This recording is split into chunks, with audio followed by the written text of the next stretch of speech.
눈물이 나더라고요. 저에게 이런 시련을 주셔서 감사하고, 저에게 이런 힘든 과정을 주셔서 감사하고, 제가 주님 만나려고 이런 고통 겪었다면 감사합니다.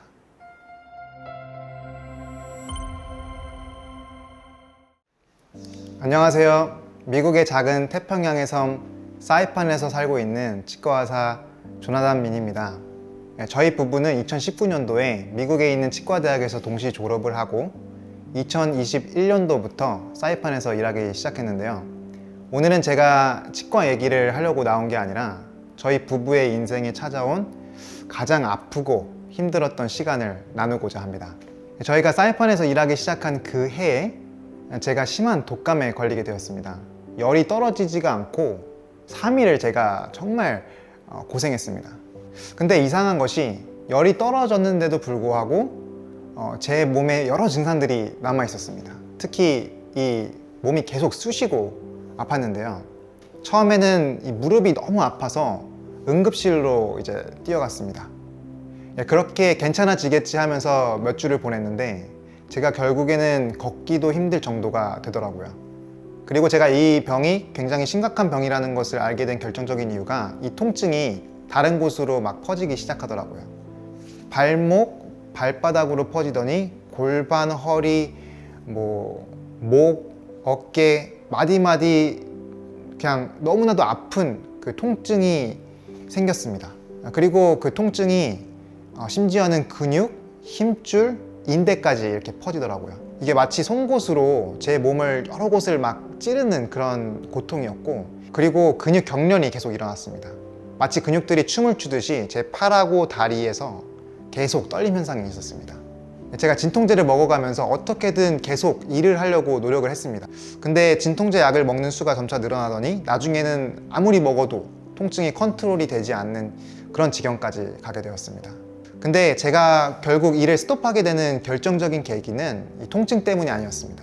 통증은 어떻게든 참으면서 하면 되겠는데 어느 날부터 제가 만성 피로가 생기더라고요.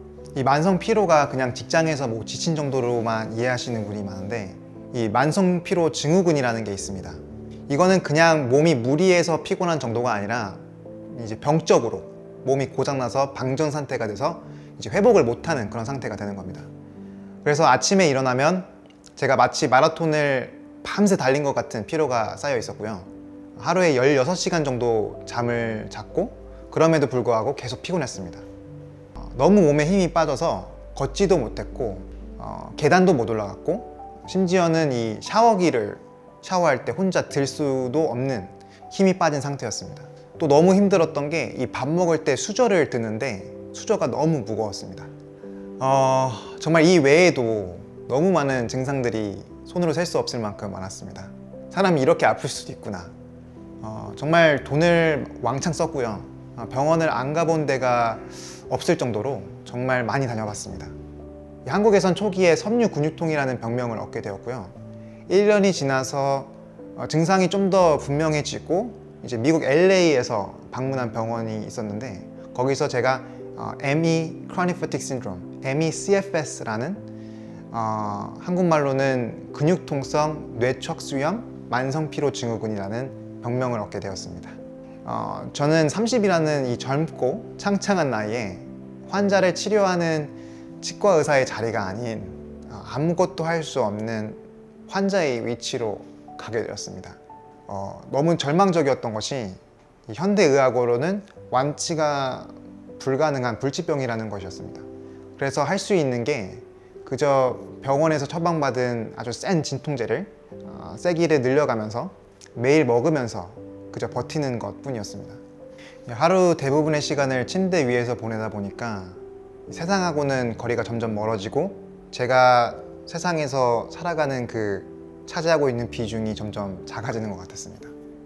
세상이 정말 무너지는 것 같았습니다. 젊은 나이에, 그것도 30에 제가 할 수 있는 것이 한참 많은 이 나이에 삶을 빼앗긴 것 같아서 너무 억울하고 또 세상이 미워졌습니다. 왜냐면 제 머릿속에서는 아직도 저는 환자를 돌보는 의사고 또 와이프와 함께 가정을 꾸려가는 그런 가장인데 현실 속에서는 제가 아무것도 할 수 없는 그냥 환자였습니다. 어느 날부터 제가 이 모든 고통들이 그냥 끝났으면 좋겠다는 생각이 들면서 제가 원하지 않는 생각을 처음으로 하게 되더라고요. 정말 알면서도 너무 아프니까 이성적인 생각을 제가 하기가 힘들어졌습니다. 이 사이판에는 바다 앞에 반사이 클리프라는 이 아름다운 절벽이 있습니다. 제 와이프도 여기를 제가 참 좋아하니까 같이 많이 왔습니다. 아마 와이프는 절대 몰랐을 겁니다. 그때 제가 무슨 생각을 했냐면, 와, 내가 저기 그냥 바다에, 너무 그 푸르고 아름다운 바다에 떨어지면 이 모든 고통이 그냥 끝나는데 그냥 그 물에 들어가고 싶더라고요. 그때가 저의 인생에서 가장 바닥이었던 것 같습니다. 제일 밑이었고 정말 그 바닥까지 내려가게 된 겁니다. 그리고 그 바닥에서 제가 드디어 하나님을 정말 간절하게 찾았던 것 같습니다. 왜냐하면 하나님이 제 인생의 유일한 마지막 희망이니까. 근데 하나님께서 아무 답이 없으셨습니다. 하나님이 너무 원망스러웠습니다. 그래서 하늘을 보고 그냥 외쳤습니다. 제가 사람이 보든 말든 신경 안 쓰고 그냥 하나님, 저 너무 고통스럽습니다. 너무 통증이 심하고 너무 아픕니다. 주님, 저 너무 억울합니다. 제가 다 잃은 것 같아요, 하나님. 지금 이 순간 당신의 능력이 정말 필요합니다. 제가 그렇게 몇 달을 하나님과 씨름하면서 시간을 보냈습니다. 그러면서 제가 결국에는 주님 앞에 다 포기하게 되더라고요. 제 거 다 가져가시라고. 제가 8년 동안 노력해서 얻은 치과의사 자격증 필요하시면 가져가세요, 주님. 제가 아끼는 세상 많은 것들 그냥 가져가세요, 주님. 그냥 진짜 다 필요 없으니까 주님, 제가 정말 인간답게만 살 수 있게 도와주세요, 주님. 그러면서 제가 회개의 기도가 나오더라고요. 하나님, 죄송합니다. 당신을 맨 처음부터 찾았어야 하는데 마지막에 찾아서 죄송합니다. 하나님은 지금까지 생각해보면 제 인생의 두 번째였습니다. 하지만 오늘 이제 고백합니다. 주님은 나의 삶의 주인이시고 나의 몸과 영을 만드신 창조주십니다. 오로지 제 몸을 주의 뜻대로 되게 하소서. 그리고 그렇게 아무 일 없어 보이던 어느 날 하나님께서 제 인생에 오랜 침묵을 깨시고 개입하셨습니다.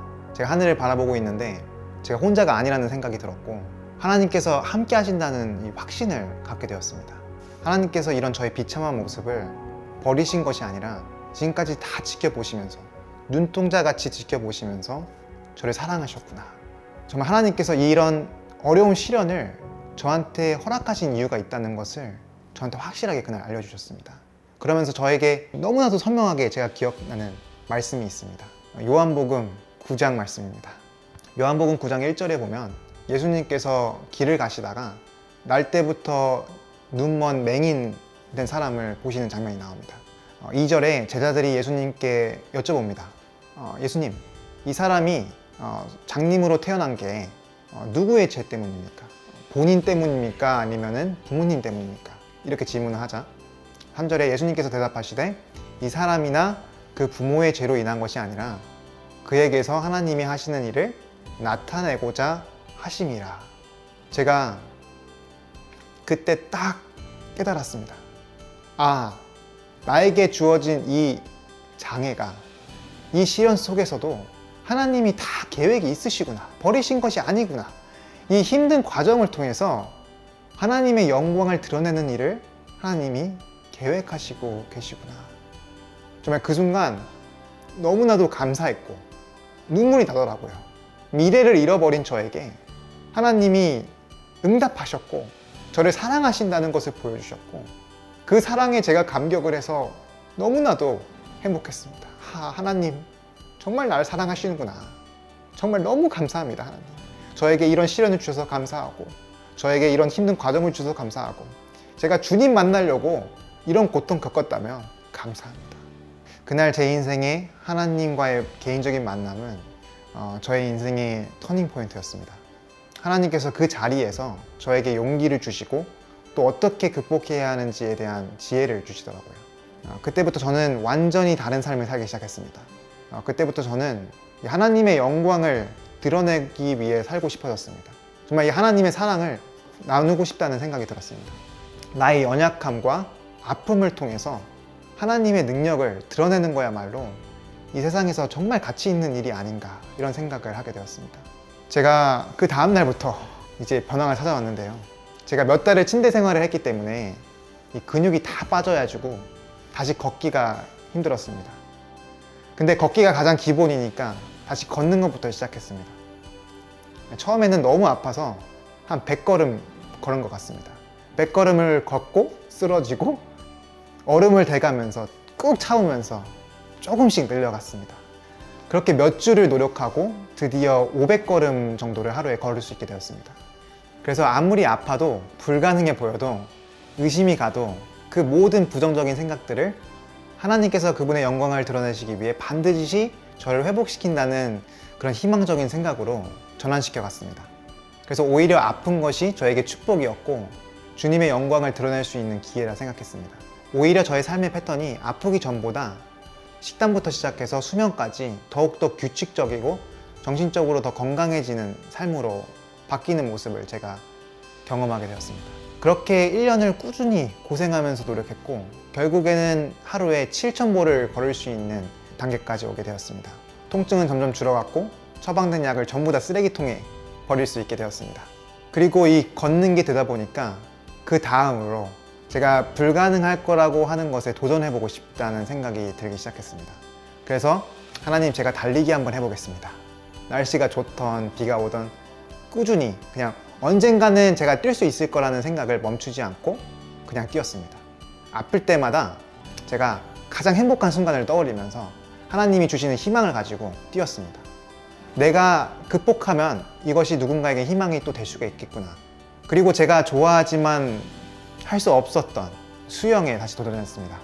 사이판이라는 이 아름다운 바다 근처에 살면서 제가 다시 수영하고 싶다는 것이 저에게 너무나도 간절한 바람이었는데 다시 수영을 하게 돼서 너무나도 행복했습니다. 그렇게 제가 하나님 안에서 회복하면서 그 모습을 보는 게 너무 기뻐서 제 와이프가 저에게 자전거를 선물해 줬습니다. 그렇게 해서 저는 달리기, 수영에 이어서 자전거까지 타기 시작했습니다. 제가 이런 간증을 하기로 결심한 계기는 제 자신의 노력을 보여주기 위해서가 아닙니다. 그것은 저를 보이려고 함이겠죠. 저는 이 시간에 하나님의 위대하심을 자랑하려고 용기 내어 나왔습니다. 저의 가장 큰 아픔과 상처를 이 세상에 드러냄으로써 하나님의 영광을 동시에 드러내고자 이 자리에 나왔습니다. 하나님은 최고의 의사이시고 우리가 가장 필요할 때, 힘들 때 함께 하신다는 것을 제 삶을 통해서 보여주고 싶었습니다. 우리가 먼저 포기만 하지 않는다면 하나님께서는 먼저 포기하시지 않는다고 생각합니다. 끝까지 기다려주시고 늦는 것 같지만 반드시 응답해 주시는 분이라고 생각합니다. 저는 여기서 제가 완치됐다는 얘기를 하려고 나온 것은 아닙니다. 아직도 힘들 때가 있습니다. 가끔은 여러 가지 증상들이 찾아오긴 합니다. 하지만 사도 바울이 그의 간증에서 그랬듯이 하나님의 은혜가 저한테 이미 넘친다고 저는 생각합니다. 제가 다시 일을 할 수 있고 누군가를 만날 수 있고 도울 수 있고 또 걸어 다닐 수 있고 뛰어다닐 수 있고 휠체어에 타지 않고 또 여행을 할 수 있다는 것에 어떤 불편함이 있더라도 이것이 주님의 영광을 드러나게끔 하신 하나님의 은혜에 저는 그저 감사할 뿐입니다. 만약 이 병이 다시 재발해서 제가 침대에 누워서 생활하는 날이 올지라도 그럼에도 불구하고 하나님에 대한 저의 찬양과 간증은 멈추지 않을 것입니다.